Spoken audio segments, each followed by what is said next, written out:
રાજ્યમાં માવઠાની હવામાન વિભાગ તરફથી આગાહી થઈ છે અને આજે રાજ્યના કેટલાક ભાગોમાં માવઠાની આગાહી પણ છે, જેમાં ખાસ કરી કચ્છ અને ઉત્તર ગુજરાતમાં માવઠું વરસી શકે છે અને સૌરાષ્ટ્રના કેટલાક ભાગોની અંદર પણ માવઠાની આગાહી વર્તાઈ રહી છે, જેમાં દ્વારકામાં પણ માવઠું થવાની પૂર્ણ સંભાવનાઓ છે અને આ તરફ મોરબી અને પાટણ સાથે બનાસકાંઠાની અંદર પણ માવઠાની શક્યતા રહેલી છે।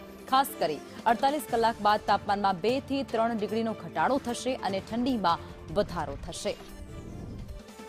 રાજ્યમાં કમોસમી વરસાદની આગાહી કરવામાં આવી છે। ભર શિયાળે ચોમાસા જેવો માહોલ અનેક વિસ્તારોની અંદર જામશે। ખાસ કરી ઉત્તર ગુજરાતમાં, કચ્છમાં અને પાટણ સહિતના જે વિસ્તારો છે ત્યાં વરસાદ રહી શકે છે કમોસમી। સૌરાષ્ટ્રના અનેક વિસ્તારોમાં પણ વરસાદ રહી શકે છે, જેમાં ખાસ કરી પોરબંદર અને દ્વારકા પંથક છે ત્યાં પણ કમોસમી વરસાદ રહી શકે છે। જામનગરનો પણ તેની અંદર સમાવેશ થયો છે। મોરબીની અંદર પણ કમોસમી વરસાદ વરસે તેવી આગાહી છે અને આ તરફ કચ્છ અને ઉત્તર ગુજરાત છે ત્યાં પણ કમોસમી વરસાદ રહી શકે।